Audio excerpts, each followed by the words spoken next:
potted plant on the porch has died again. I was watering it every day. Ugh, don't tell me I overdid it this time.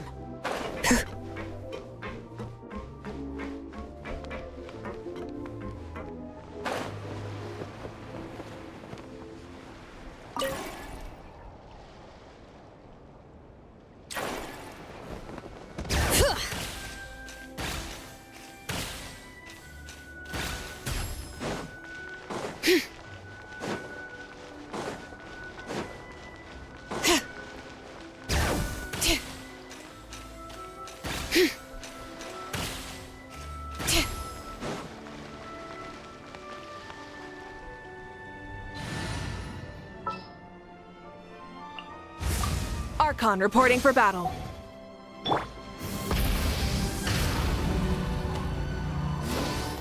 Bring it!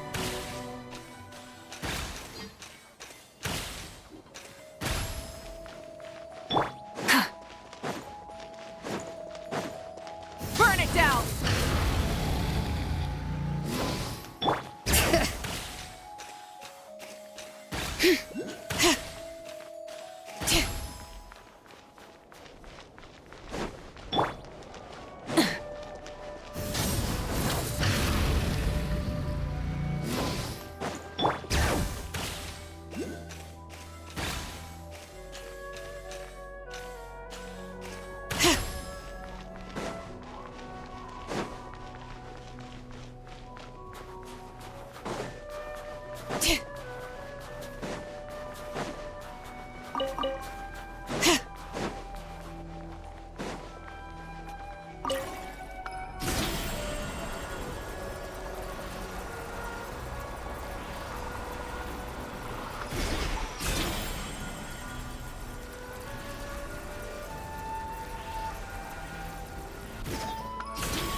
Ad astra episode.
Well, if it isn't Counselor Tartaglia, Mr. Big Shot himself.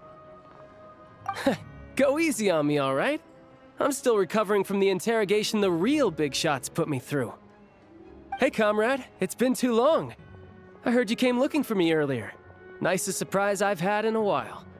Good to see you too, Odette. I'm guessing you guys just got back from Sviatlo-Lajdovka. How'd it go?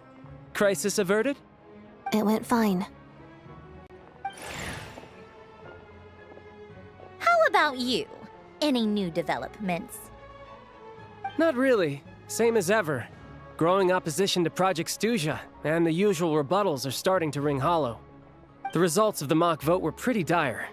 Pulcinella was fuming. I've never seen the old man so angry. That's not good news. It takes a lot to rattle him. Yeah, obviously if push comes to shove, there are ways to crack down on dissent. But... Sorry, I have to ask something. This is going to sound blunt, but may I? Huh? Of course, fire away. It sounds to me like everyone's tearing their hair out trying to figure out how to deal with opposition to Project Stuja. But what exactly is this project's purpose? And how can it be so important that even people like you two refuse to stand up for the ordinary people of Snezhnaya? Interesting. I gotta hand it to you, comrade. You sure don't mince your words. Excuse her? What does she mean? Refuse to stand up for ordinary people? Oh my gosh. How does she dare speak to the Harbingers like that? Are you interrogating us now? It's okay, Sandrone. Let me explain. I think I understand where she's coming from. If I could, I'd take your side right now. In fact, my position's very similar to yours. I've only held back on casting a dissenting vote in the Veche because the Tsaritsa would never let me get away with it. Still, I have a responsibility to the Fatui armed forces, so I do what I can to make their voices heard. Most of them are just regular folks from small towns far from the capital. I'm sure you've seen how much those kinds of places are struggling right now. Oh, and for what it's worth, I'm from Arepasak myself. Things aren't going so swell there either. The Tsaritsa wants to create a better, safer future for the people of Snezhnaya, but she's thinking long-term. I don't doubt that from where you're standing, Project Stuja seems to be creating all sorts of issues for everyone. But considering the Tsaritsa's vision for the future, these are sacrifices worth making. Sounds cold, I know, but I promise it's not as black and white as it seems. Maybe Sandrone and I can't oppose Project Stuja outright, but we're constantly raising our concerns in Veche meetings. And even though we can't put an end to it, there are plenty of other ways to make a difference. We're trying everything we can think of, and so is Pulcinella. I respect Her Majesty, the Tsaritsa, and trust her decisions. But at the end of the day, I'm still just a normal guy who cares deeply about my homeland. And my family, who all live here. There's no way I would ever abandon them. As contentious as things can get within the Veche, there's no selfishness or malice behind it. Everyone wants to get through this period as smoothly as possible. The issue is that there's no way of pleasing everyone under the present circumstances. Most of the time, we're trying to decide on the lesser of two evils, which obviously isn't a great look. But that is not the same thing as being blindly loyal to the Tsaritsa. No one's got their head in the sand here. We're all well aware of the way things are. We're just doing our best to make it work. In fairness to Sandrone, she rushed to Sviatlo-Lajdovka's aid the moment she heard that people were in danger. And even Tartaglia, who used to only care about the thrill of the fight, is clearly doing his best to rise to the demands of his new role as counselor. Hey, come on.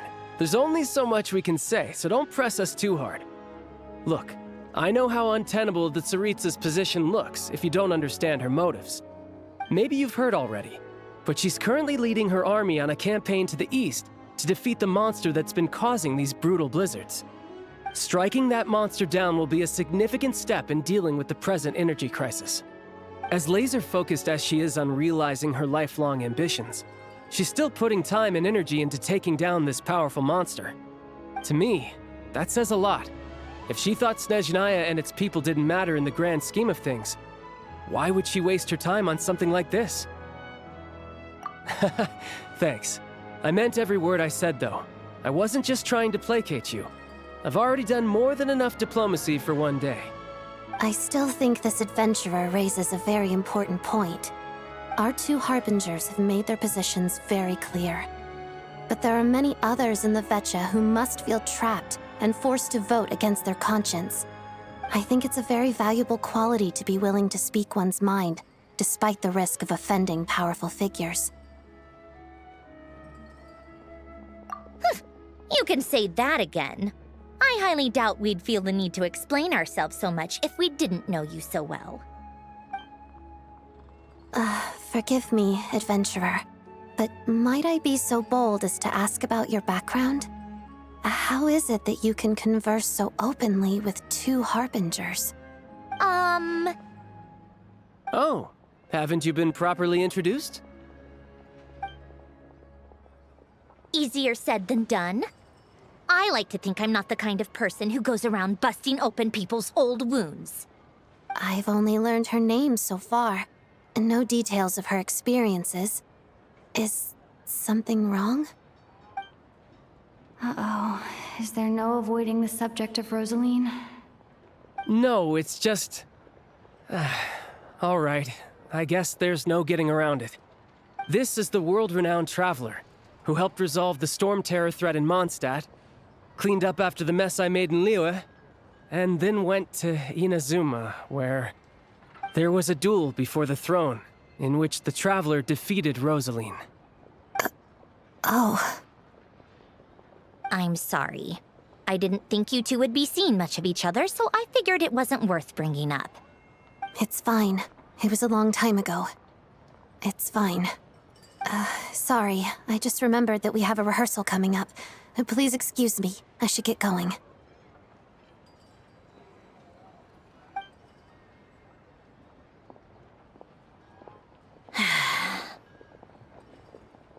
I've mentioned this to you before, remember? She was Rosaline's most valued subordinate. But they didn't actually get along. Not that Rosaline was really the type of person to make friends, but death has a way of resolving a lot of conflicts. Don't let it weigh on you. Like she said, it was a long time ago. It's in the past now. Odette has a very different personality from Rosaline. Give her some time. I'm sure she'll work through it. Oh, by the way, where's Paimon? It's not like her to hide away. She hasn't been feeling well, so she's resting at Podvorier restaurant.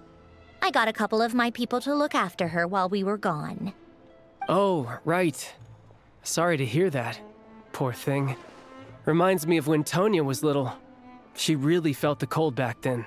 Used to get ill all the time. I felt so bad for her seeing her lying in bed, coughing. She was so mature for her age, though. Whenever someone came to visit her, she'd greet them with a smile and would never complain. I'm sure Paimon's a good kid, too. You're a little short on manpower, right? Let me have a couple of my people take over for yours. I'll send my most capable and reliable. They'll make sure Paimon can recover in peace. Well, that would be great. Your people are more qualified. Hey, don't mention it. I'm sure you have things to do.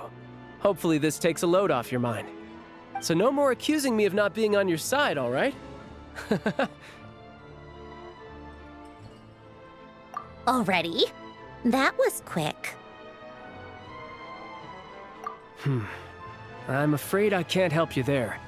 Our director's recent movements are confidential. Even we're not in the loop. If you hadn't told me, I never would have known he'd gone south.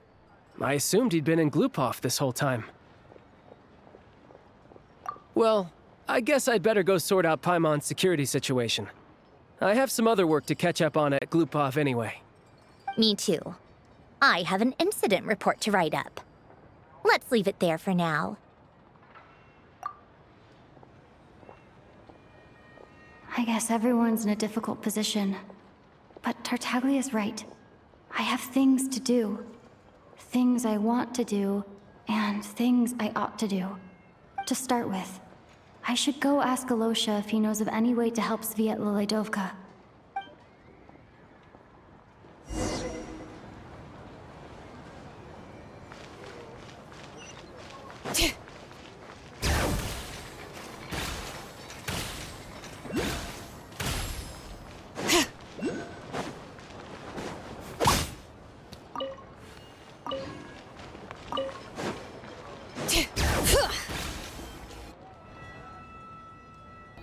How strange.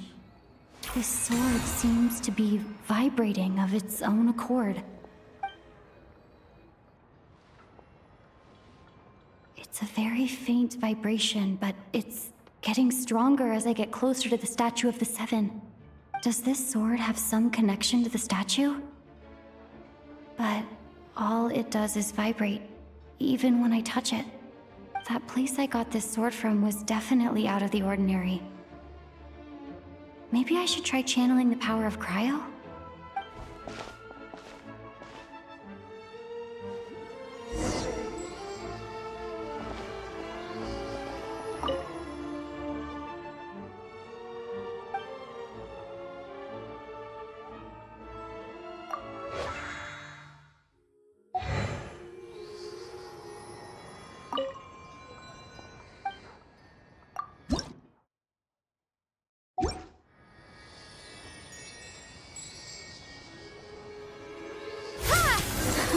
It worked! There really is something special about this sword.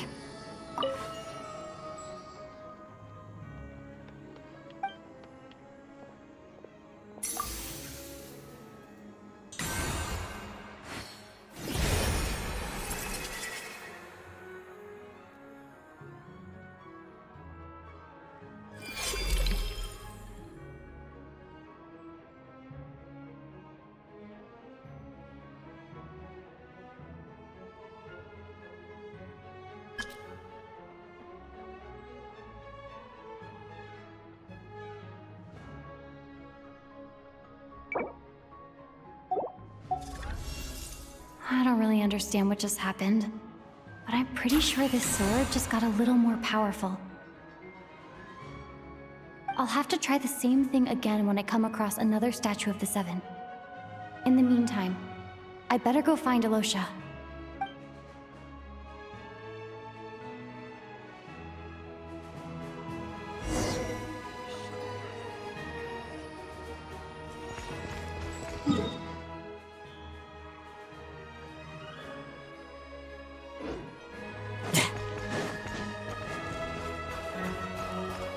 Let's fight!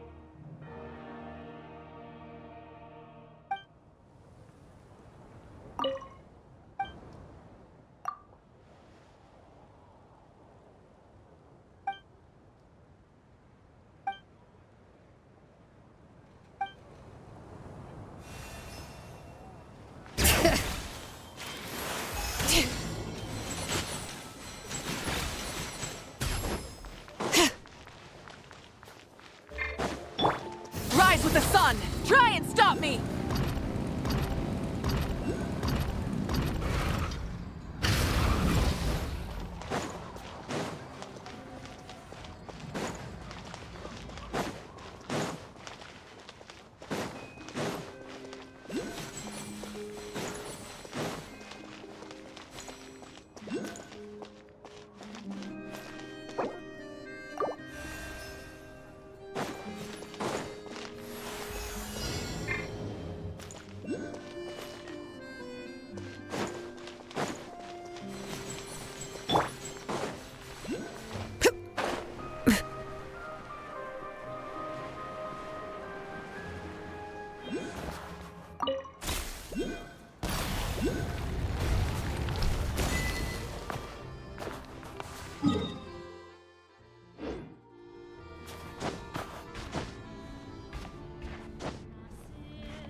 Bring it!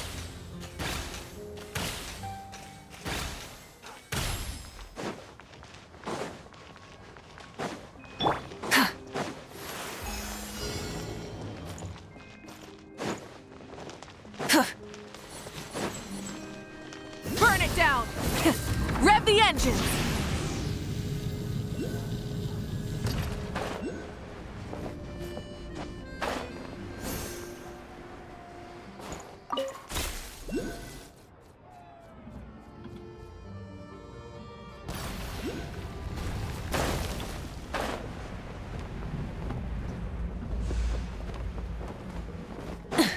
Rise with the sun!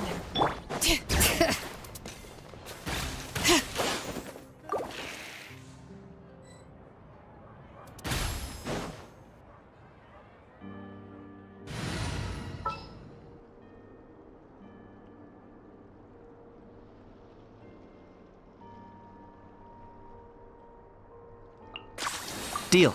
I'm in.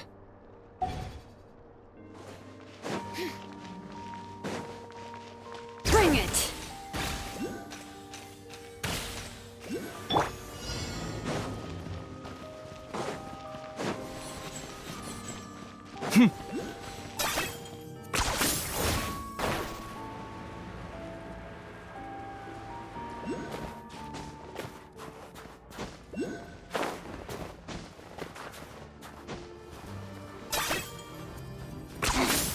Points for agility.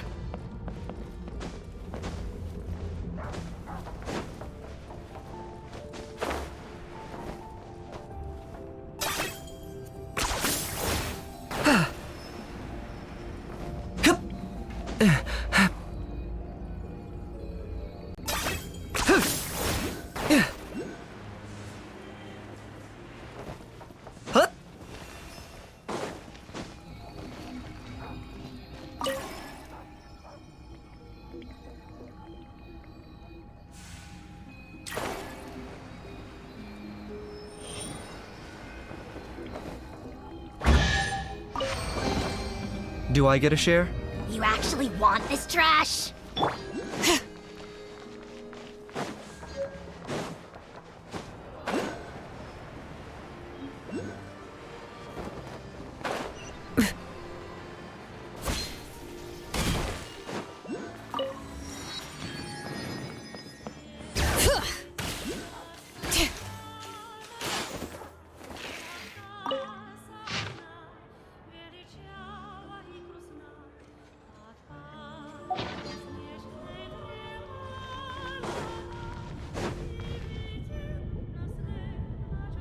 Hello there.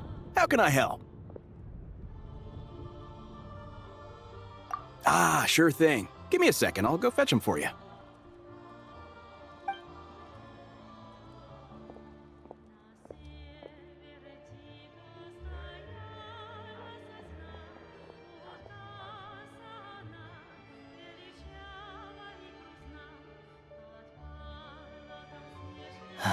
It's a familiar story. I've had similar experiences. Although Snezhnegrad doesn't deliberately delay or withhold relief, those first few days of waiting for help are always the hardest. It's a fundamental contradiction. If emergency relief can't be delivered in time, what's the point in even calling it emergency relief? Not necessarily. I think there's a good chance that Kresny Crystal from Stratomoros will start flowing into the market. When we resolve Stratomoros' energy issue, it's like we open the floodgates. A huge backlog of Crystal is now available to the townspeople. There's no way they can use it up at once. A lot of them will probably stockpile it and slowly work their way through. Probably a good idea, since energy prices are only going to keep rising. But there will always be people who urgently need Mora. Exactly. At the current prices, selling Crystal is an easy way for an ordinary person to make a fortune. Hey boss, how much do I have left in my account? 1 second, let me check. So, you're planning on buying the Crystal out of your own pocket? Yeah. I don't know if I have enough, so I'll chip in a little extra and buy as much as I can afford. No, it's fine. You're new to Snezhnaya, and you have your own living expenses to worry about. Besides, you're already providing the train. Here's your Mora. See what you can find at the market. But I doubt there'll be much crystal left. Yeah, well, can't hurt to take a look. Let's see. Huh?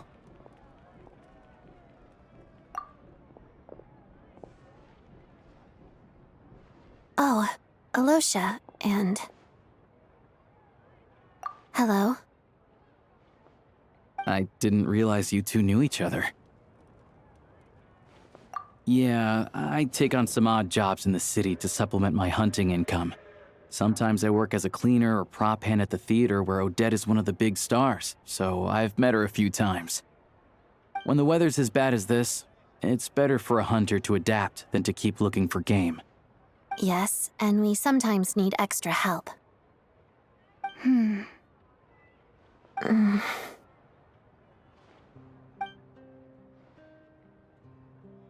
Wait, why is the atmosphere so awkward? I thought things went pretty smoothly in Svietlolaidovka. So, what brings you here, Miss Odette? Looking for some new props? No. After I got back to the theater, I couldn't stop thinking about the situation in Svietlolaidovka. It bothered me so much I couldn't focus on my dancing. So I decided I'd come here and see if there's anything I can do. You too, I presume. I suppose that's why you're here. I didn't feel comfortable expressing my true opinions in front of the Harbingers. Not least because ordinary Fatui like me don't even know what Project Stuzha is all about. Without knowing the full picture, I can't make sense of it. And at some point, if things aren't making sense to me, I can't just keep going along with it. So many people feel the same way. They wish they could do something, but all kinds of reservations hold them back. Explains why groups like the Rokot are springing up to fill the gap. Yes. Well, that's one option. But there are risks to consider with organizations like that. The Fatui does not encourage their activities. Right, because things can get out of hand, and it's hard to hold the right people accountable when they do. I've heard about a few cases like that. Sandrone said Odette was on track to inherit the title of the Fair Lady. If so, she'll be able to find out what Project Stuzha is really about. Still, it's probably a little soon to ask her about that. There may be more to the story. What's on your mind?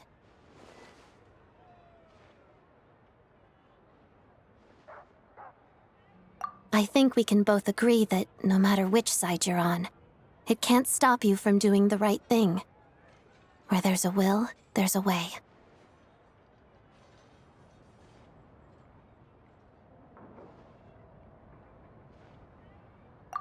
I know what Rosaline did while she was abroad.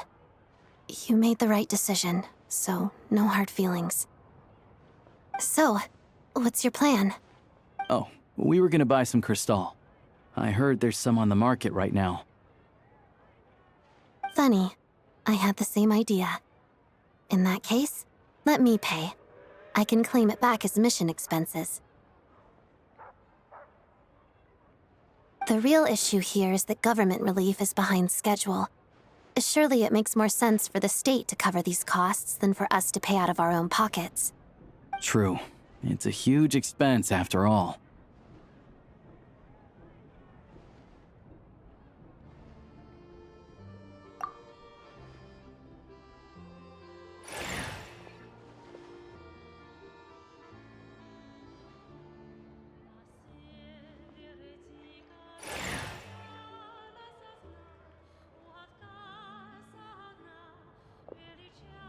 Let me see. I'll take it all, please. And I'll be needing a receipt. Right. Choose mission budget under the expense category, but be sure to specify emergency rescue operation in the description. Otherwise, the normal reimbursement limit will apply. Let's book this train. Regulations say that if we need to transport Kresnik Crystal during Project Stuzha, extra carriages can be added 1 hour before departure.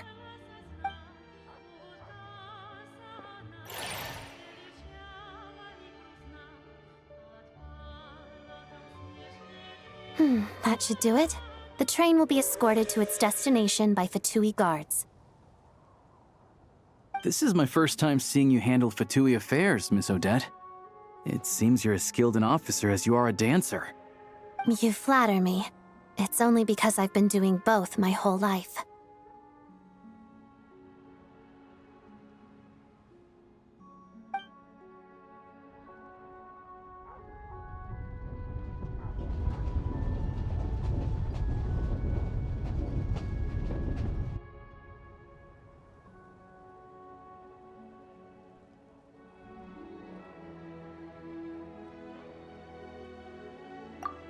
Anyway, I bet you've been non-stop today, am I right? Any idea how Paimon's doing?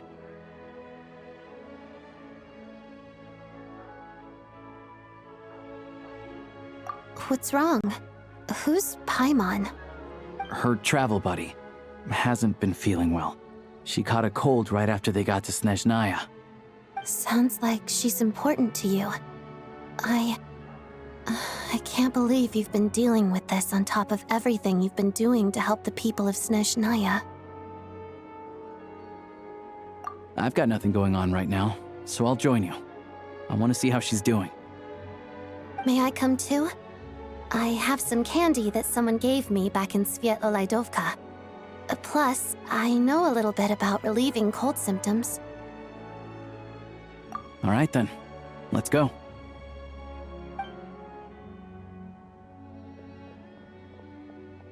I still don't know what the deal is between these two, but at least the tension seems to have vanished. A good sign, hopefully.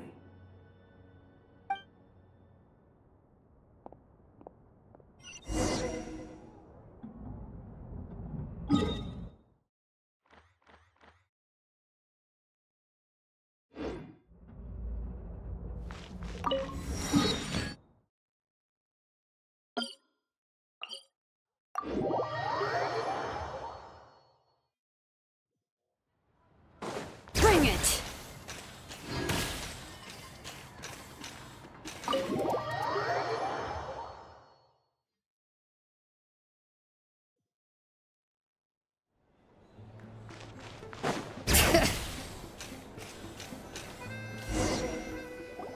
Hello.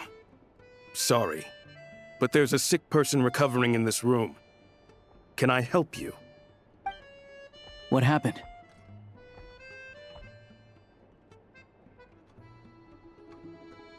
Oh, please, excuse me.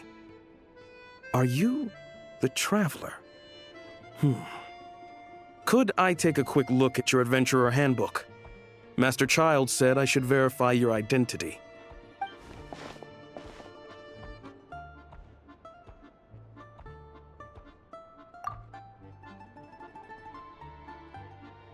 Ah, it's really you. Sorry for the inconvenience. We're under strict orders from Master Child to keep this room well guarded. At the same time, we can't interfere with Podvoye Restaurant's business. That would only seem all the more suspicious and draw unwanted attention to this room. Besides myself, a few of my colleagues are stationed in and around the restaurant, in plain clothes, of course. Rest assured, you're in safe hands. I didn't expect such a high standard of protection. Well, Master Child handpicked us for this special assignment. We're not about to let anything go wrong. Anyway, I won't keep you any longer. Please, head inside.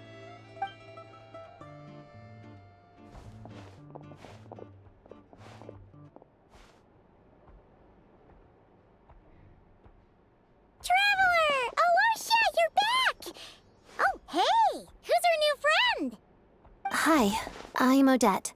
The Traveler and I crossed paths a few times. Another friend from the Fatui, huh? You're practically a member yourself by this point. Paimon's definitely on the mend. We should be back to our usual travels in a few days' time. Seems like that doctor was right. It's just... Paimon's limbs are still feeling a little chilly. I have just the thing. Whoa! What's this? Is that... a flame inside an ice cube? Wait, is this real ice? How's it not melting? And how does the fire keep on burning? All keen observations. You're right.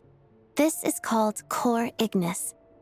Whenever I've caught a cold in the past, I found I recover much more quickly if I place this by my bed. You're welcome to borrow it. Awesome! Wow! It's so nice and warm!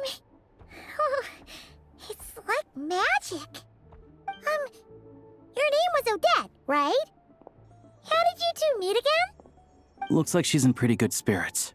That's a relief. Any progress with your investigation yet?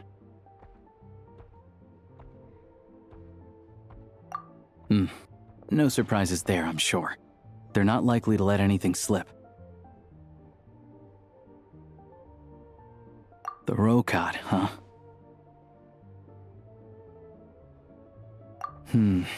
Let me think. Members of the Rokad keep their true identities hidden, but I think there might be someone I can introduce you to. Leave it with me. Meet me at the Korolyevsky Troop tomorrow, and I'll tell you how it goes. Would anyone like a drink? I'm gonna head to the bar. Paimon will have... maybe some hot milk? Yeah. Paimon's in the mood for something warm. Enough with the secret chat, you two. Let's catch up properly in a minute. Paimon wants to know everything that's happened today.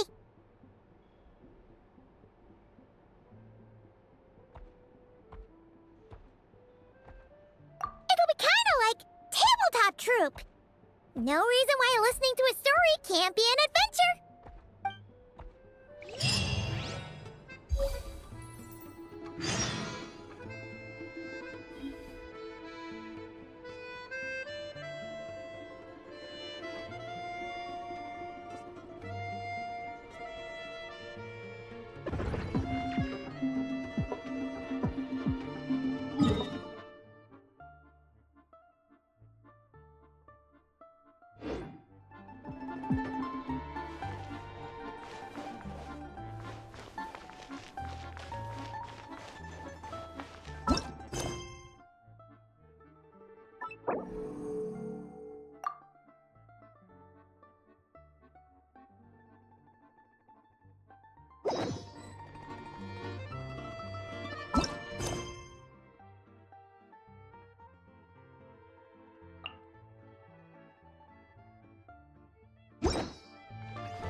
We should, take a break after all that running around.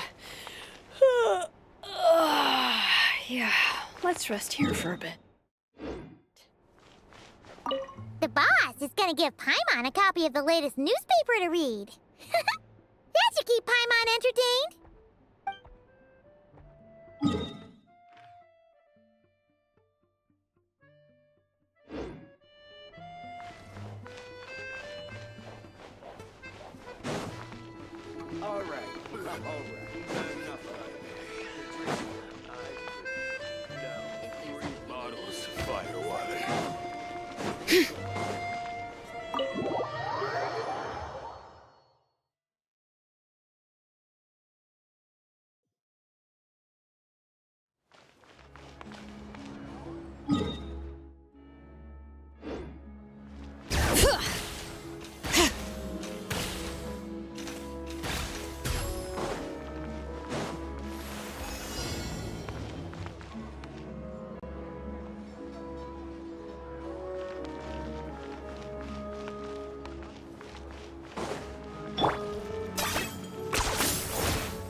Is this really...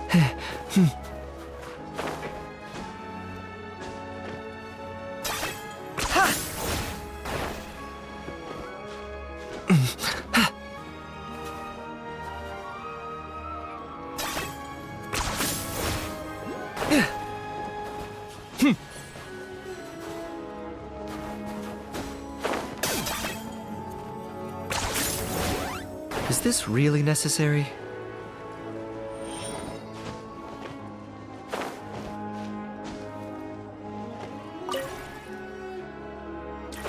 Okay?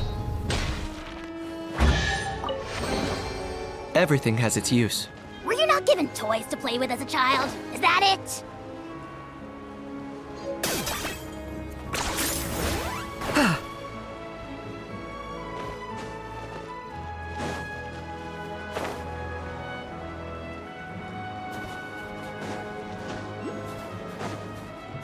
Is this really necessary?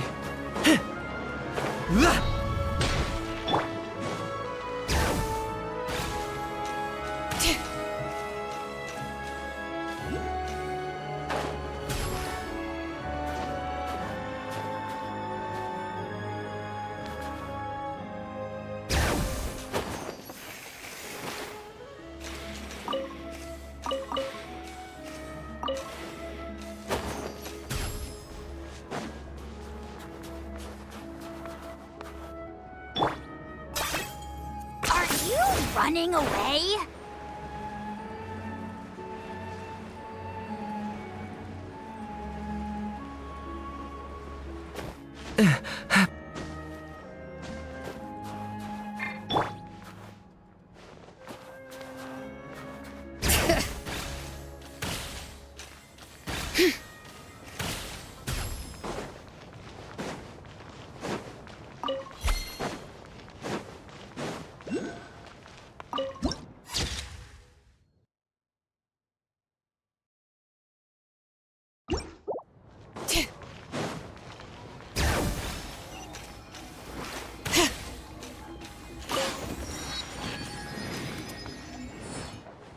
Ah, you made it. I've got some tickets, and I managed to set something up with the Rokot. It'll have to wait until after the show, though. Happy to stay and watch? I doubt you've seen the Korolyevsky troupe on stage before. Pleasure. Here, this is the way in.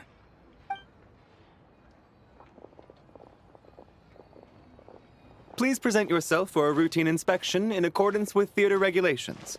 Thank you.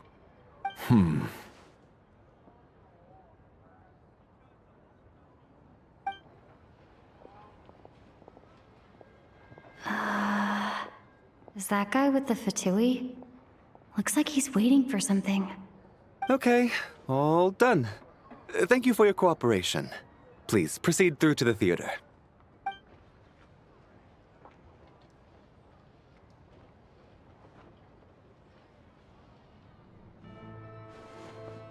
What's up? Everything okay? Snezhnaya's business and political leaders are always passing through here, so it makes sense that security's tight. Still, it's a little unusual to see the Fatui's Armory Palace guard here. You saw him, right? The guy right at the back. Strong, silent type. His name's Valeri. He's part of the Special Assignments Battalion, but I only ever see him here for one thing. To look for a guy named Mitya.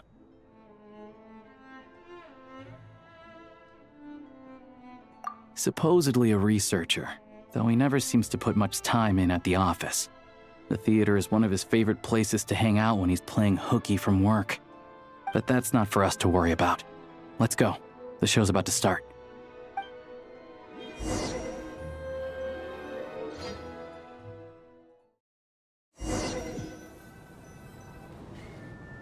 What do you think? Pretty impressive, huh?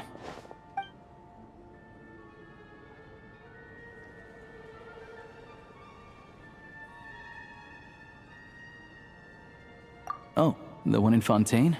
I hear it's iconic. Never seen it for myself, though. Here we are, just in time. Sorry, coming through.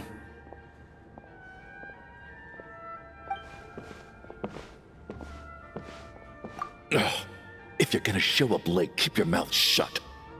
What's his problem? Whatever. No point arguing with people like that. Look, there she is.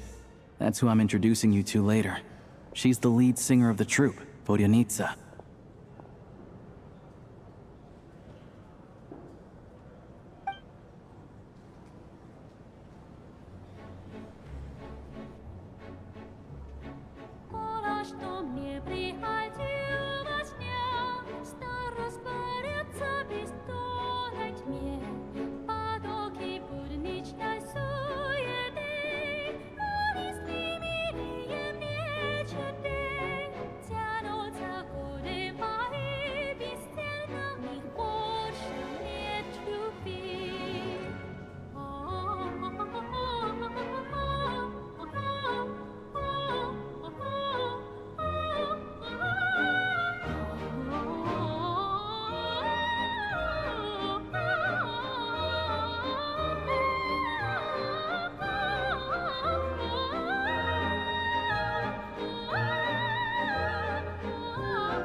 This leads directly to the green room. They're expecting us. Vodyanitsa will be waiting for us there.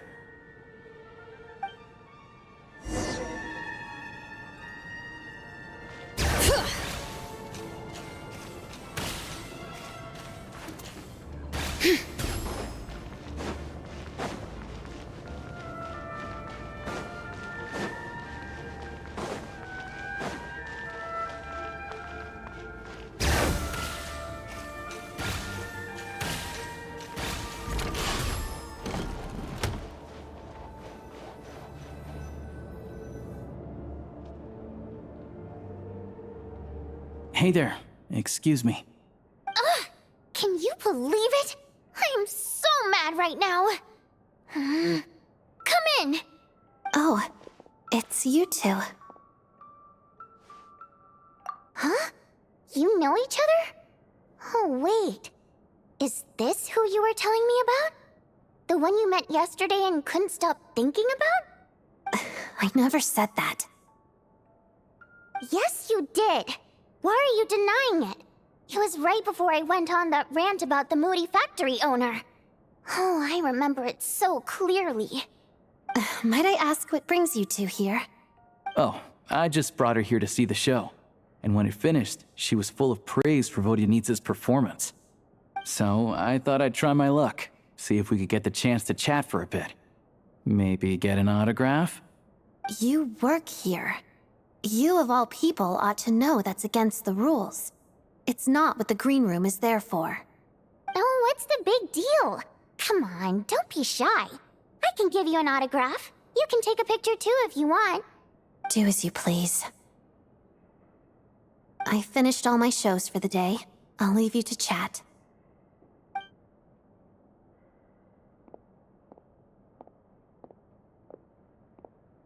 I wasn't making that stuff up, you know. Odette's just too proud to admit it. She thinks very highly of you. And so do I. You did the right thing in Svietloladovka. We're good. Odette's out of earshot. I'll lock the door. Confidentiality, of course. The Rokat is very strict on that. Whoa, Alosha! Not out loud! Not with an outsider here. Relax, I've taken care of it. Look at this. The President's reply sent this morning. Wait, so she's been approved to join?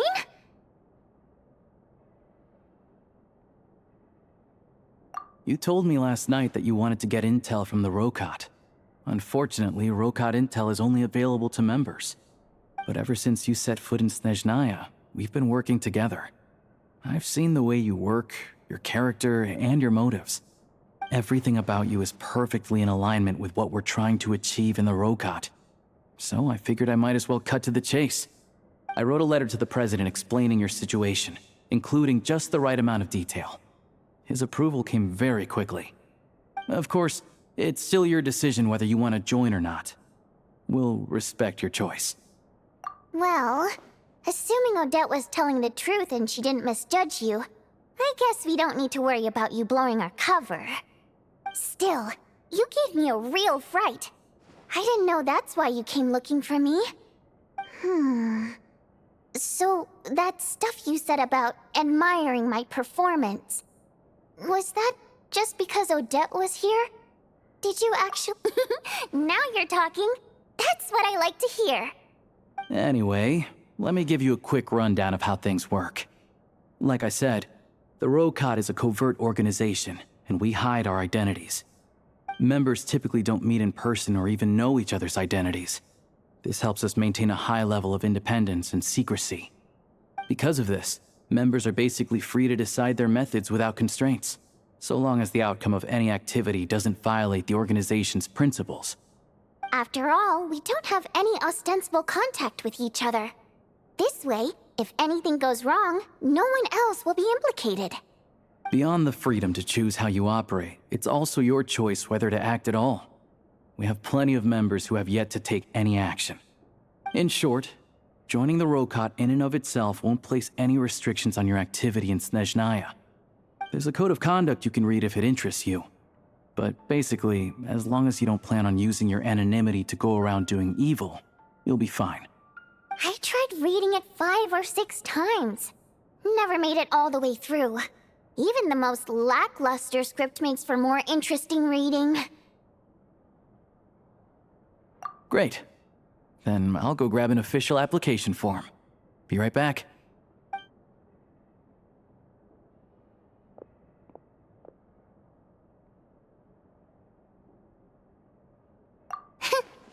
Well, Alosha has this pet dog, you see. His name's Tagarin, and this one time, Alosha brought him backstage. Tagarin took quite a liking to me, so I played with him for a little bit and fed him some treats. Then, the Rokot was out on a mission one day, and even though we were all in disguise, Tagarin recognized me right away. Just a coincidence, really. We didn't report it to the higher-ups, though, to avoid dealing with the fallout. Like... my job at the theater, for instance. I really needed to make ends meet. By the way, what were you complaining about just before we came in? Did everything go okay with Chuganov? Everything did not go okay. That's why I was so mad. I tried to make some small talk with him before I went on stage to fish for intel about the Iskra manufacturing plant. But he wouldn't take the bait. No matter what I said, he kept dodging the question. And then he started complaining. He said he didn't appreciate his second-rate seat in the stalls because he usually gets a private box. I mean, what did he expect? Everyone knows that if you want a box seat, you buy a ticket well in advance. But instead, he sends me a letter the day before the show when we're practically sold out. I had to juggle things around just to get him a half-decent seat, hoping he would appreciate the gesture enough to share some information. But nope, he didn't give me anything. Yeah, meeting Chuganov in person has definitely been a disappointing experience. Oh, you probably don't know who we're talking about, do you? Chuganov was that older guy you were sitting next to today.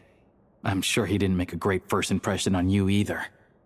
To the citizenry, he's a family man and a kind boss. But our interactions with him tell a very different story. It's one thing to ask for a favor, but he acts like it's his right. He always expects special treatment. Take the ticket situation, for instance. I've actually gotten him a private box in the past. But not only was he not even grateful, now he's acting like I've sold him short this time. Not to mention that he's never paid for a single one of his tickets. And another thing, if he's such a big family man, why doesn't he bring his wife and daughter to see the show once in a while? I've never seen them here, not even once. Calm down, Vodyanitsa. If you won't do it the easy way, we'll have to try the hard way. But first things first, here's your application form. Go ahead and fill it out.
need to make a few little tweaks here and there.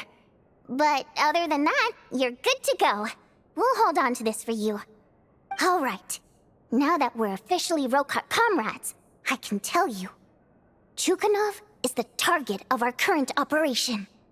Recently, we've done some recon work at the Iskra manufacturing plant, which pretty much confirmed that their energy consumption is way beyond the legal limit. All we need now is some direct evidence to present to the Veche, so we can demand that they shut the plant down. That way, the Kresny Crystal can be allocated to where it's needed most. I was hoping he might let slip during one of our chats, but he's too tight-lipped. We'll have to find another way. I'm meeting another regular theater-goer tonight, Mitya. But Valeri's here too, and he's probably looking for Mitya, so he may end up being a no-show. Don't you worry.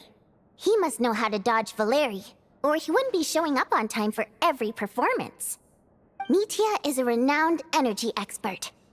Although we can't get any direct evidence of the excessive energy consumption at the plant, we can accidentally let the information slip to him. The authorities should take someone like him seriously. So if he starts raising questions about energy use at the Iskra manufacturing plant, there will be a proper investigation. Also, we're not allowed on site, but he has clearance. So all we need is his cooperation. Yeah, so that's the other thing we're trying to figure out. Though I think we're far less likely to make any progress on that front. Still, I hear that Mitya is a bit of a chatterbox. So, who knows? Maybe if we catch him in the right mood, he'll let something slip. What do you think? Sound like something worth your time? Okay, in that case, you guys find a seat somewhere nearby. Pretend you're a couple of buddies there to eat, and keep your ears peeled for useful information. He's a huge fan, so I doubt he'll have his guard up around me. But you two need to be convincing. If he suspects anything at all, he might stop talking. Sure. Don't worry. We'll make a believable pair of buddies. Perfect! You've sold me already.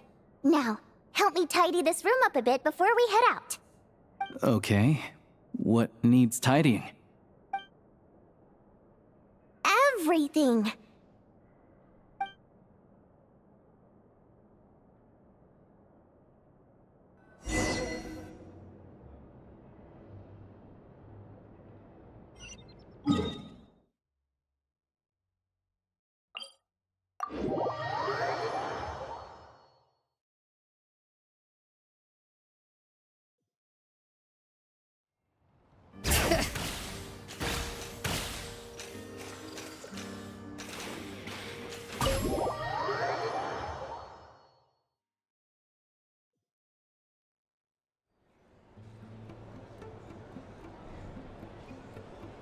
We come here often, so we shouldn't stand out.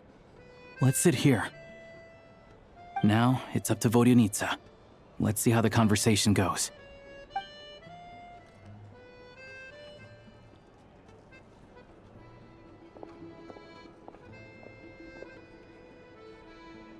Mr. Mitya! Over here! Over here! Oh, sorry. I got a little held up on my way here. Now we have even less time than we planned. Go ahead and order some snacks and drinks, whatever you like. Let me see. According to my schedule, we still have 25 minutes left. You're really pressed for time today, huh? I was imagining this would be a leisurely chat. If you'd prefer, we can always reschedule for another afternoon when you have more time. No need. Getting to meet the lead singer is a very precious opportunity for me. I'm not about to pass it up. I've already had to decline your invitation several times because our schedules rarely align. If I don't grab this chance while it's here, who knows when the next one will come around?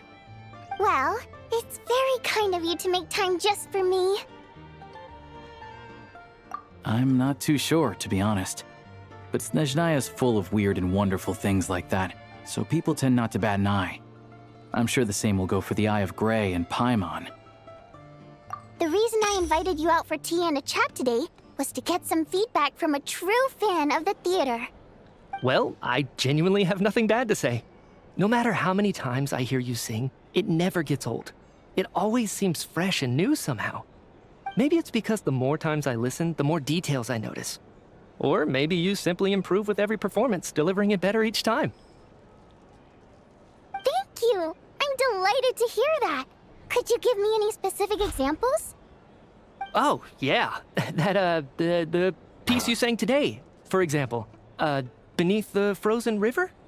Hey, what's with you? I'm just praising a good performance. I always used to find that such a bleak and lonely song. But the more you listen, the more you realize that it's not as cold and nihilistic as it appears. When you really dig down into it, there's a certain level where you're surprised by the emergence of hope. Wow, I'm impressed. I didn't expect you to pick up on that. Actually, I only tried out that angle after talking with a composer. Still, Beneath the Frozen River wasn't on today's program. Oh, really? But it's a classic. You sing it every time. Almost every time. Oh, well then, let me say a few words about that other all-time classic, Flying in the Wind from the Mountain Sparrow. I didn't sing that one today either. My voice wasn't quite up to it, so I switched it out at the last minute. Oh, but, Sorry, Mr. Mitya, but you were at the theater today, yes? Of course I was. Remember? I said hello to all the troupe members before the show started. You, Odette, and the others. So what did Odette sing today? Elegy of the Snow-Winged Goose, of course. Correct. I see. You find my singing boring, don't you? That's why you don't remember a single song. Looks like I'll need to cut a few from the program next time. No, that's not it. I swear. All right. I'll be straight with you. I'm sorry. My mind was wandering as you took the stage today. I enjoy watching your shows because the exquisite performances stimulate the mind. It always sparks some inspiration for my research. So whenever I get stuck at work, I come to the theater for a change of pace. Odette's dance during the Elegy of the Snow-Winged Goose today was simply incredible. It got me wondering what she's been going through recently. That look of sheer defiance in the face of utter tragedy? It was so inspiring. I started scribbling in my notebook right away. Not that I made a ton of progress in the grand scheme of things, but I still think it was productive. By the time I snapped out of it, the entire show had finished. So what you're saying is, you didn't listen to my singing at all? Unfortunately not. I'm sorry. I don't know which is more disrespectful. The fact that I don't always come for the show itself, or the fact that I missed your performance. Seems like things are getting a little awkward. Mitya just stepped into a conversational minefield. If there's one thing Vodyanitsa doesn't like, it's people who show disrespect for her performance. This meeting was so hard to set up.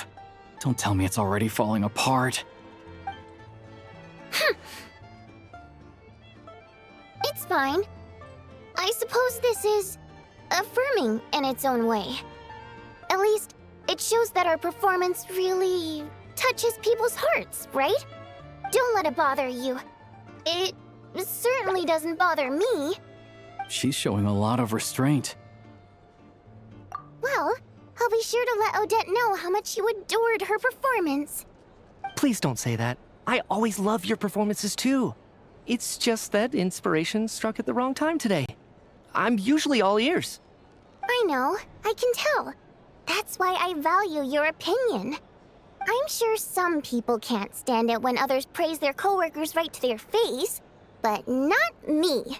No, sir. Fair enough. I still feel kinda bad, though. But you know what I really can't stand?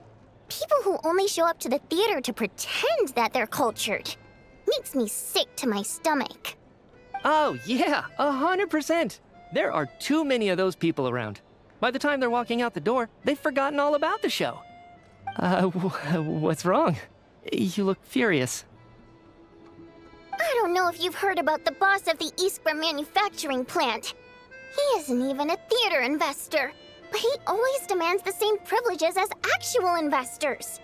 Box tickets only, premium drinks, even the right to request specific songs. Well played, Vodyanitsa. Seems like she's harnessing her rage to steer the conversation back on track. Now that you mention it, I've interacted with that guy before. I gotta say, everyone holds him up as an example of a benevolent businessman, but I don't know. I don't see it. Yeah, he couldn't care less about what's happening on stage. He's just there to flaunt his social status. I hate that I have to prepare programs for guys like that. What's the big deal with that factory he runs anyway? I asked around a bit and heard some pretty shocking stories. Sounds like he's just another greedy capitalist. Oh, really? Yep, the things people are saying are pretty damning. Low wages, insanely long working hours, equipment running around the clock. And as if that's not bad enough, he also strictly forbids his employees from giving any kind of interview. Project Stuja has now been extended so many times, we're at the point where crystal rations for the common folk are barely enough to survive on. Yet he even wants to get his greedy hands on them just to boost his own profits. If the rumors are true, he's in serious violation of the law. Interesting. So you've heard about it too? What? So it's really true? Who knows? I've only heard the same rumors you have. But there's no smoke without fire. The Rooster's been coming down on us hard lately, demanding that we track and trace every single batch of Crystal. My coworkers in the Department of Energy have been tearing their hair out over it. The Rooster? I didn't realize he cared that much. Yeah. Even though there are no restrictions on Crystal trading, the poor will wind up freezing to death if we let the rich buy as much as they want. That's clearly unfair. Looks like we'll need to arrange an investigation into the Iskra manufacturing plant as soon as possible. I never knew you kept up with current affairs beyond the theater, Miss Vodyanitsa. You really have a heart for the common person. Most Fae in your position have long been indifferent to the plight of humans. Well, those of us who choose to live in human cities are naturally going to pay attention to any significant upheaval. Isn't the Rooster a Fae himself? I'm just surprised to learn that even someone with as much experience as him is getting so stressed out over Project Stuja. What is the end goal of this project anyway? This is it. We're finally going there. I'm sure Mitya can sense on some level that she's fishing for information. But since their conversation is so relaxed, he might just let something slip. It's stressing me out too. If I'd only made better progress with my research, things wouldn't have dragged on this long. Oh, so your work is related to Project Stuja? That's right. The Armory Palace needs a brand new energy source. Not the power of the Light Realm and not elemental energy. Right now, the only thing that meets the requirements is the power contained within stellar linchpins. But harnessing that power is costly. Each step of the process requires enormous amounts of Kresnet crystal, from extraction to quantification to attempts at conversion. Progress has been painfully slow, and the team is getting burned out as time goes by. Sometimes, I see people staring into space as if in a trance. Could it be that this new energy source has side effects? No, it doesn't affect us, because the energy is used for... Okay, I got it. Stop choking me. Sorry, I can't talk about that. I think we're all just exhausted. We've been working ourselves to the bone for so long with so little progress to show for it. It's no wonder people are struggling to stay motivated. Seems like I owe you an apology. I shouldn't have gotten so mad at you for not paying attention during the show. Don't worry about it. I count myself lucky, to be honest. I don't envy the people who work closely with the Tsaritsa herself. I'd much rather be in my current position. At least I don't have to shoulder any major responsibilities. So they're trying to develop a completely new kind of energy. Yeah, censored by a scarf. Who would have thought? Oh, dear. It looks like my time is up. I'm afraid I have to leave. I'm so sorry. We ended up barely talking about the theater. That's okay. It was a pleasure chatting with you, really. Let's make up for it next time.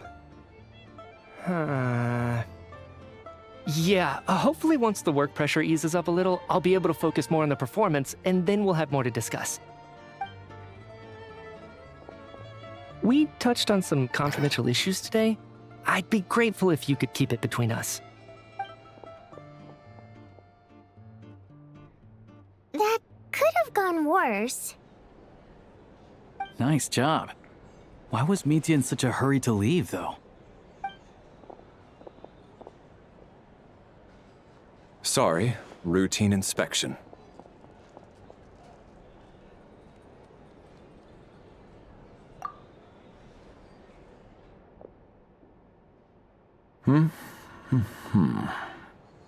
Okay, let's go. So he wasn't rushing to get back to work. He must have calculated that Valeri would find him here in exactly 25 minutes. That's frighteningly accurate. One of the main duties of the Special Assignments Battalion is to ensure that important figures stick to their schedules.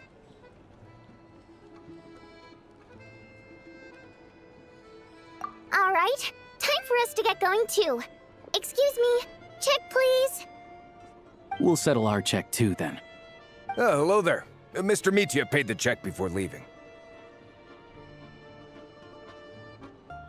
He also asked me to pass on a message. He said it was an honor to share his tea break with Miss Vodyanitsa and her two friends. Wait. So he knew we were here all along? This raises a lot of questions. Did he deliberately mention the new energy source so that we'd overhear it? Maybe his work isn't confidential after all. Maybe the key here is the purpose of this new energy. I guess that's the next thing to look into.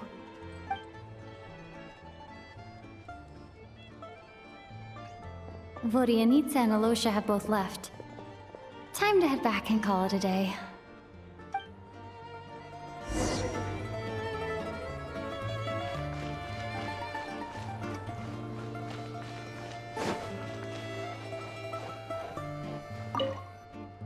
Hello again. Please rest assured, we'll keep a close watch on this place.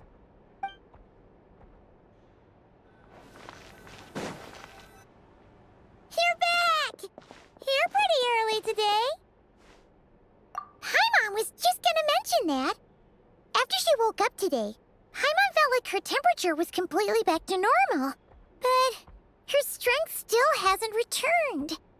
Still, there's some good news. Paimon thinks she might have figured out the source of the problem. It's like there's some kind of mysterious power affecting Paimon.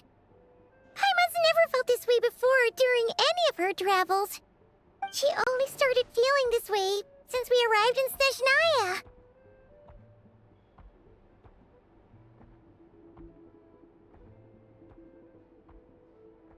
That's right. The Armory Palace needs a brand new energy source. Could that have something to do with this? What is it? You're making that face again. You know, the one you get whenever you have a light bulb moment?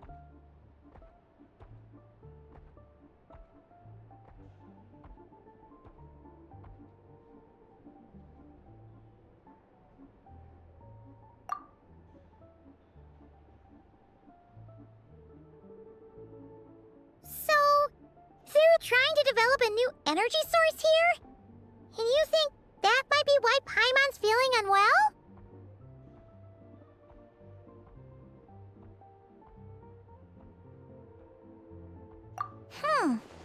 Well, Mitya denied that the energy they're researching has any side effects. Although, he did say that people working on the project have been having issues with their concentration and short-term memory. But even so, Those are completely different symptoms from Paimon's.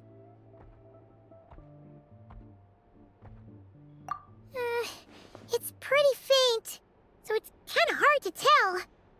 But if anything, it seems like it's coming from roughly the same direction as the Armory Palace.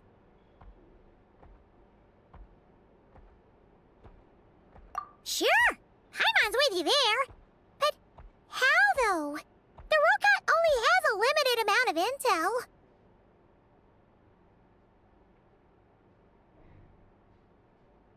Oh, great point! They argue about Project Stuja every day. If we could sit in on one of their sessions, we might pick up some new leads. Good idea! Oh yeah, while you were out, Paimon tried all the yummiest looking desserts in the Potforia restaurant. This one seemed right up your alley. So, Paimon saved some for you. Come try it once you finish writing your letter.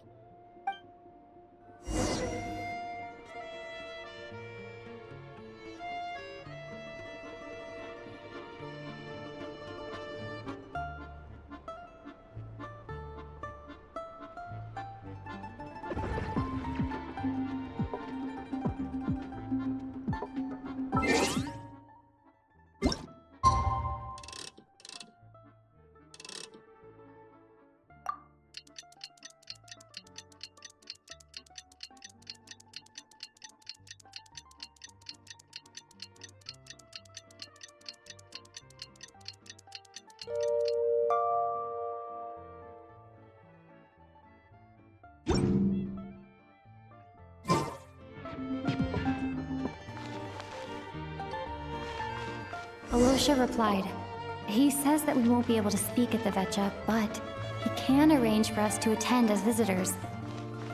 Time to get ready. Then head to the Snezhnograd Veche. Please let me know.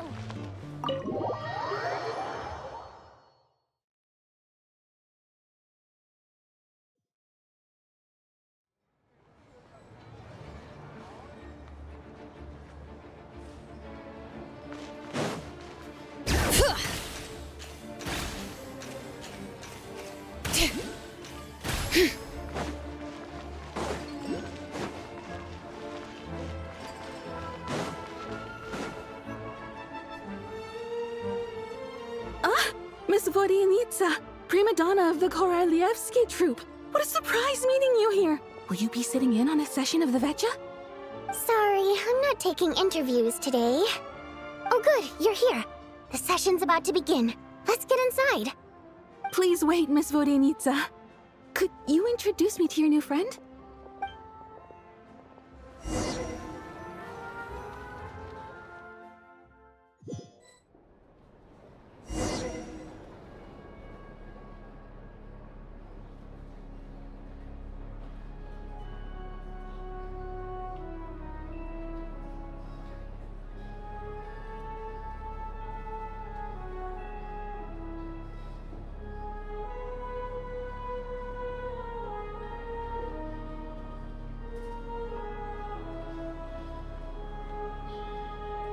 In summary, the energy management commitments made for the outgoing period have been delivered upon.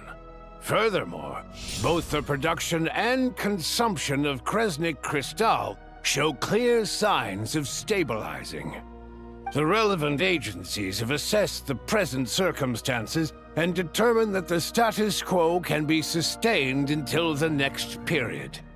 For detailed statistics, I would refer you to the industry reports that have been distributed to all persons present.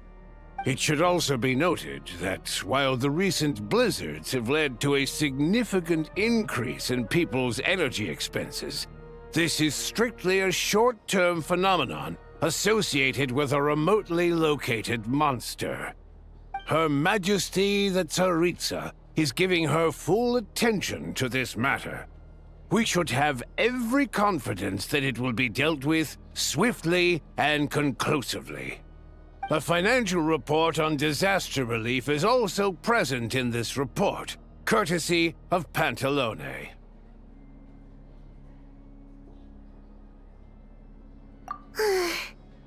cover the same old ground every single time. The rooster never seems to mind, but everyone else is getting tired of it. There's a general lack of trust.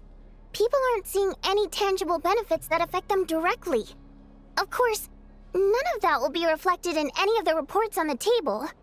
Yeah, if it weren't for these hard copy documents, I could have at least made something up.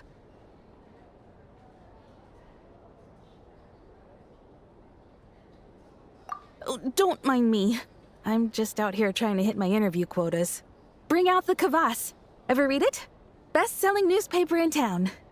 If I remember correctly, you guys don't even have a sales permit. You have to sell from stalls on the street.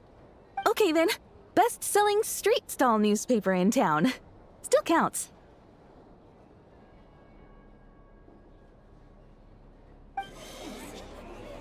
Order! We will now open the floor to the representatives. If there are no further substantive issues to discuss, we will then proceed to a vote on this motion. Snezhnaya has a long tradition of treating members of the Fatui armed forces and their dependents favorably. But recent surveys shows that Fatui families in remote areas have access to 15% less crystal than the average civilian family in Snezhnograd. It's been said many times before, but it bears repeating now. There needs to be a clear and consistent rationale behind how crystal is allocated, or we will soon face immense public backlash. Perhaps you wouldn't need to keep repeating yourself if you would hear me out for once.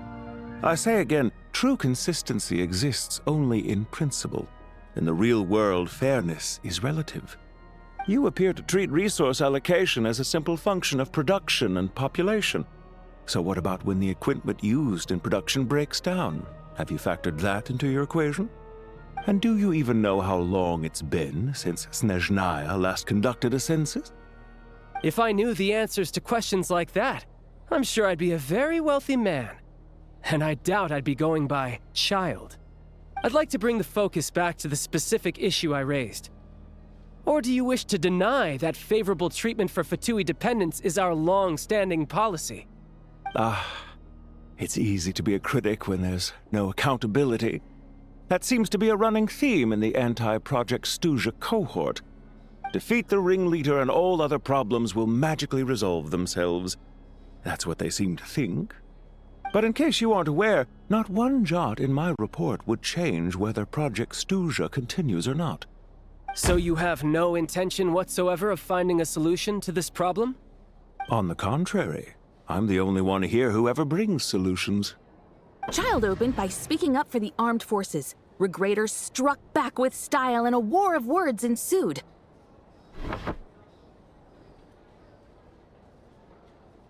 Our reporter was live on the scene to get the audience's reaction as it all unfolded. Who do you support?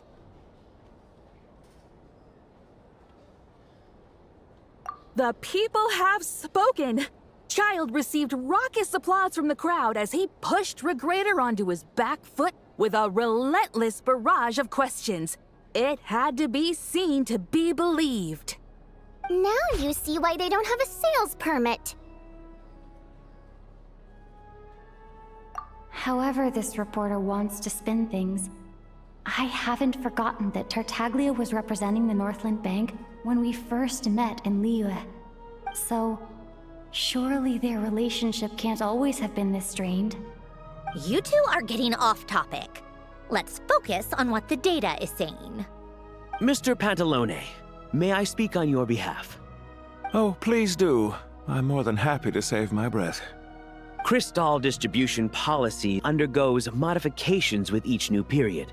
The ultimate goal being to find the most reasonable method of allocation, which I believe is what Mr. Tartaglia also seeks.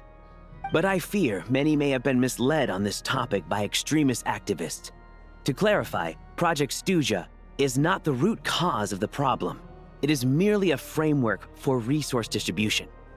The most recent reports all point to Snezhnaya's resilience and adaptability during this period of fine-tuning, and give clear indications that a distribution framework is improving with each iteration. To make drastic adjustments without first considering the risks would likely do more harm than good. It would be a waste of the hard-won experience we've gained to date.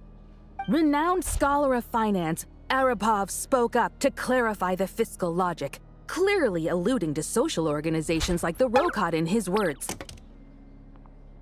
With the notorious Lelek still active to this day, should the Rokot be held responsible? No, there is someone else to blame.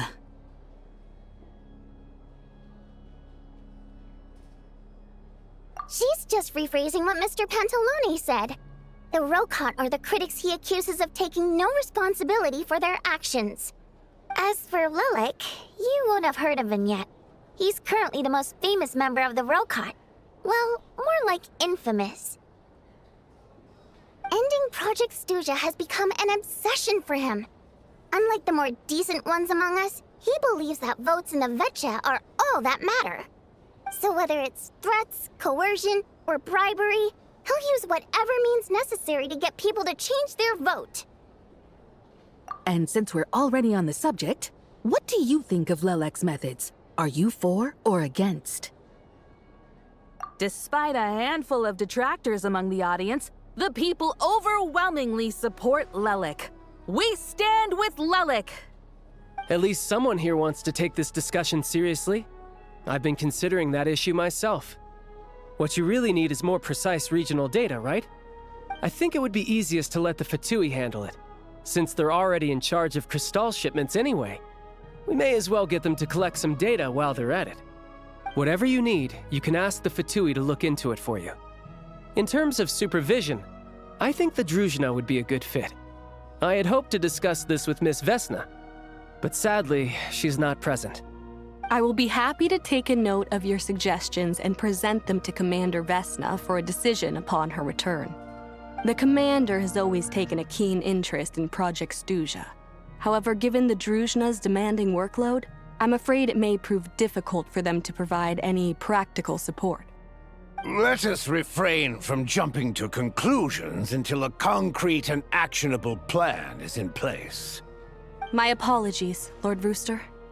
There are numerous issues to address here, including manpower, time sensitivity, and reporting lines. Nevertheless, I support drafting a proposal. Follow the usual procedure, and it can be raised as a new motion for all parties to evaluate at the appropriate time. In that case, I'd like to share one thought before the proposal is drafted. The issue of time sensitivity was raised just now, which I presume relates to the official reports. In fact, the Energy Commission already collects regular statistics on each urban center and its surrounding area. Would these be of any use? That's a good idea. I read every issue of Sviet Lolaidovka's report, and although my focus is mostly on the section about equipment operation, the energy consumption statistics also yield a lot of insights. Be that as it may, does no one see an issue with using local data to determine Crystal quotas? In the long term, it seems like a very risky solution. Not if they are used purely for reference. So long as we have the report from the Northland Bank's headquarters to corroborate it, no one will be able to fool me. Very well, then. It appears that this arrangement is acceptable to all parties. Yeah, sounds good to me. The members reached a provisional consensus on the issue of improving treatment for Fatui soldiers.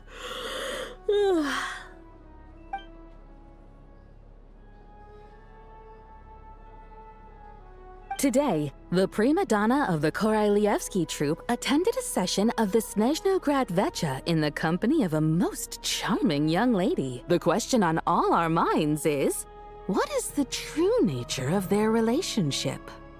Write anything like that again, and I'm revoking your permission to interview the troupe. Got it?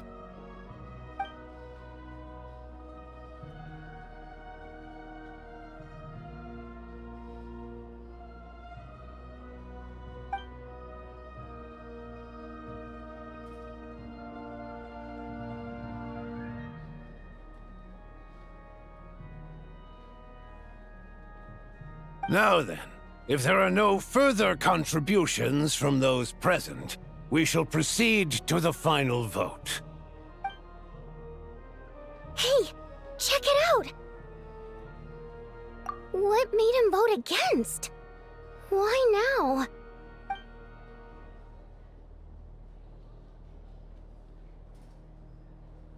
The votes have been tallied. Those in favor of continuing Project Stuja total 61%, securing a clear majority. That was too close. The margin has shrunk yet again. Chuganov was a huge loss. I'll bet Lelek is behind this. I wonder how Pulcinella will respond this time. Chuganov. I see. Lelek strikes again. Yes, go, Lelek. Once Project Stuja is defeated, our unwavering support at Bring Out the Kvass will finally pay off when we make our comeback. I can taste our victory already! In accordance with the result of this vote, Project Stuja will remain in effect until the next Veche period.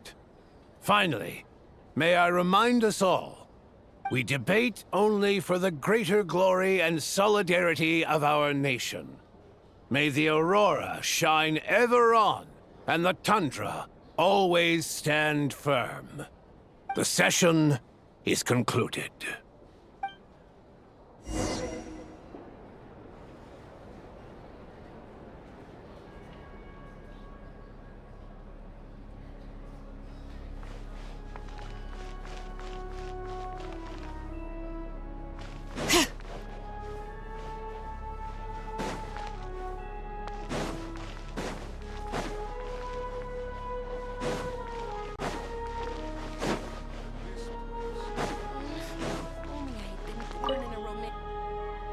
I have to say, I really wasn't expecting Chuganov to vote against Project Stuja. Well, in principle, Snezhnaya's business and political elites ought to be the ones least likely to oppose it. As we heard, Project Stuja is basically just a resource distribution framework that requires everyone to cut back during the winter. But even if the policy got cancelled, the Tsaritsa's energy needs wouldn't suddenly go down. The extra demand from the public would have to be filled from somewhere. So logically, the factories would have to take the hit. I got a letter from Mr. Mitya just before today's session. He said he's confirmed that there are issues around overtime and excessive energy consumption at the Iskra manufacturing plant. In a situation like this, once the Rooster receives the report, he'll order the factory to halt production and submit to an investigation before issuing a penalty. But that's a week-long process, and thus didn't make it onto the Veche agenda this time. I don't think he suspects anything so far. Exactly. And as you know, he's a very selfish person. I was originally gonna try and flip him after he received notice of the official sanctions. My plan was to convince him that the whole thing was completely unfair. Rather than just sit back and take the hit while his factory stopped production, he'd be better off voting to end Project Stuja. At least that way, no one else would be able to make any money either, because all the factories would suddenly have more limited energy to work with. But now, he's already voted against it, which means someone must have used more forceful means to change his vote, just like with everyone else who flipped. Yeah, no one knows why Lelek is so obsessed with ending Project Stuja, but by the looks of it, he's inching closer and closer to success. Lelek must have strong motivations, given how he'll stop at nothing to achieve his goal. Maybe he knows the full truth of Project Stuja. Maybe my next step should be to focus on him. All right. What are your plans for the rest of the day? Shall we head out? Hey, comrade. I noticed you were here during the debate. I didn't take you for a political enthusiast. Greetings, Harbingers. I just happened to have some free time today, and my new friend here thought it might be fun to check out the Veche. Ah, Odette must have introduced you. Looks like you two are getting along pretty well. I'll leave you to catch up. I should head back to the troop. Sure. Break a leg and all that.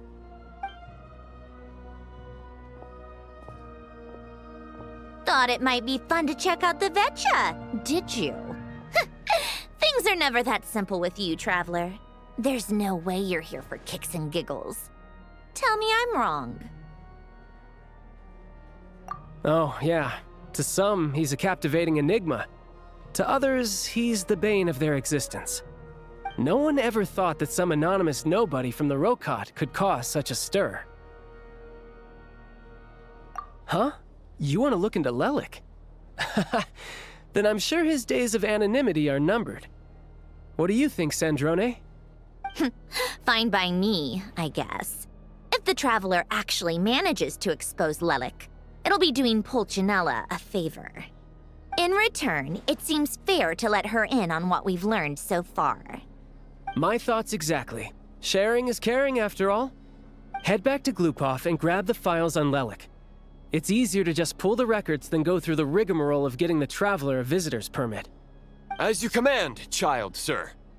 In that case, since we're going to be waiting anyway, I'll have someone brew a pot of black tea.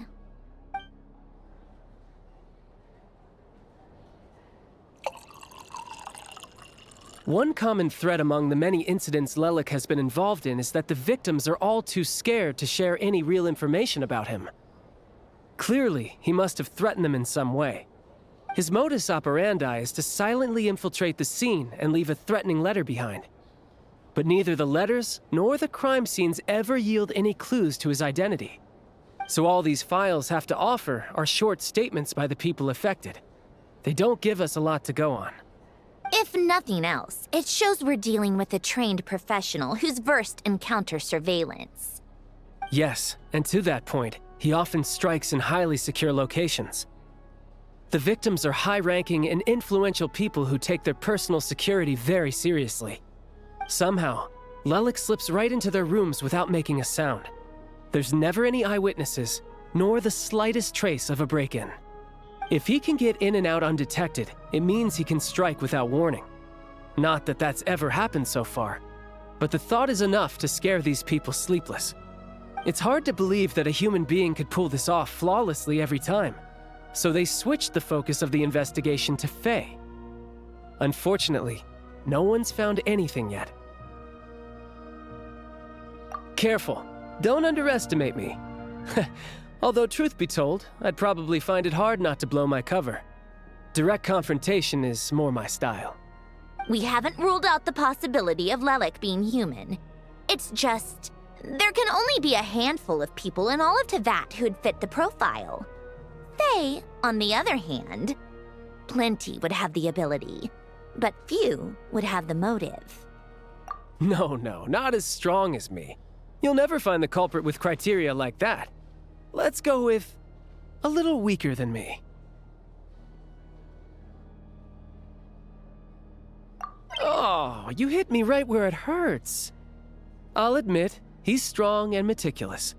But can we at least limit this to candidates who have something to do with Snezhnaya?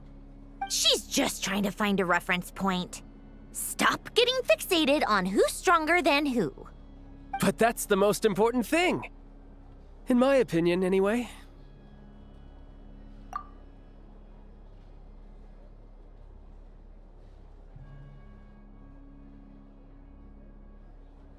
Odette? Yeah, that seems about right. Her skills are solid, and she's always calm under pressure. Except she's Fatui, so the likelihood of her working against us is pretty low. But yeah, much more accurate than your previous example, at least. No, wait a moment. Maybe we should interrogate that assumption. What do you mean? Which assumption? Her Fatui identity doesn't necessarily exonerate her. And when you think about it, the Rokot would be precisely what she needs to conceal her identity. Plus, she wouldn't need to be such a pro at covering her tracks. She'd already know where the Fatui will be and when, so she could choose the perfect time to act. Oh, yikes. I was just thinking out loud. Why is this starting to sound like such a convincing theory? Still, what reason could Odette possibly have for trying to call off Project Stuzha? Arlecchino would be the best person to ask. She knows Odette best. Unfortunately, she isn't back yet. Rosaline used to open up to her in private about her struggles with Odette.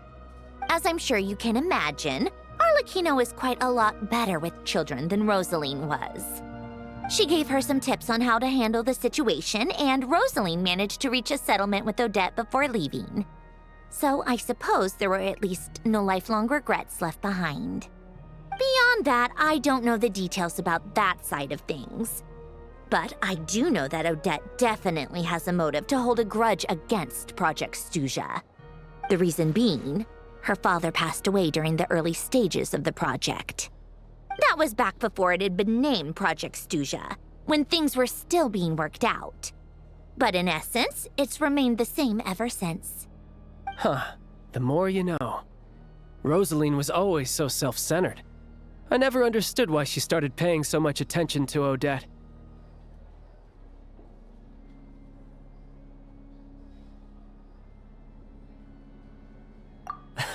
Is that such a surprise? If you cast your mind back, you may remember that Rosaline and I weren't exactly close. We had tea together a few times, but that was about it. Odette's past is no secret. Her father was a fatus and her mother was a very famous ballerina. On the surface, it looks like she followed right in her parents' footsteps. But the truth is quite a different story. After her father passed away on a mission, her mother was overcome with grief. She broke her leg during a performance and could never dance again. Odette was only interested in ballet at the time, but this tragedy left the family with both breadwinners gone. They could barely make ends meet. Per Capitano's policy, family members of Fatui who died in the line of duty had to be appropriately accommodated and provided with adequate assistance. So, regardless of how Rosaline may have felt about it, it fell to her to resolve the issue of Odette's family's livelihood. In the end, the solution they agreed upon was to have Odette join the Fatui. Right, because the alternative would have been a one-off compensation payment, I guess. In that sense, joining up was definitely the better option. Still, she must have had mixed feelings about it, right? If she doesn't even like the Fatui. It's just a theory, a possibility.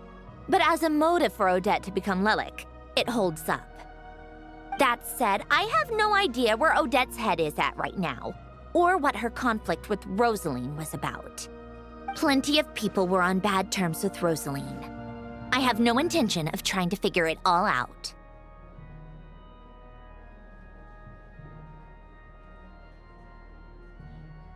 Yes, but there's not much point in discussing that now. Yeah, back to Lelik. Since our investigations so far have turned up next to nothing, we've got nothing to lose by trying a new angle.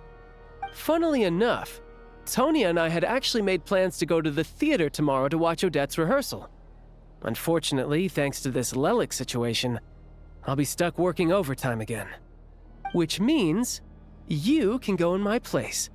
No point wasting the ticket, plus you'll get to meet Tonya. Spirit Seeker. Quite the classic ballet.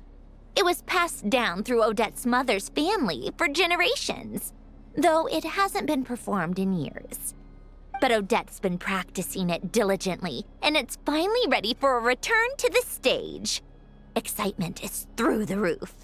Tickets for the official performance sold out long ago. Tonya's excited for it too. She's desperate to see it no matter what. Personally, it's not really my kind of thing, but since she's my little sister, I had to figure something out. I've actually seen it several times before. The story's pretty straightforward. The lead character follows a trail of clues left behind by a spirit, gradually recovering her memories along the way. It's a tale of love and regret. So not exactly reinventing the wheel, at least by today's standards. But when that classic melody kicks in and the lead character begins to dance, it always gets me. It really is beautiful. Not an easy dance to do justice to, though. I know it's always been Odette's dream to perform this piece, but I'm not sure she's really ready. In that case, I think that even if she is Lelik, we should wait until her performance is over before we respond. I'll let you take it from here, comrade.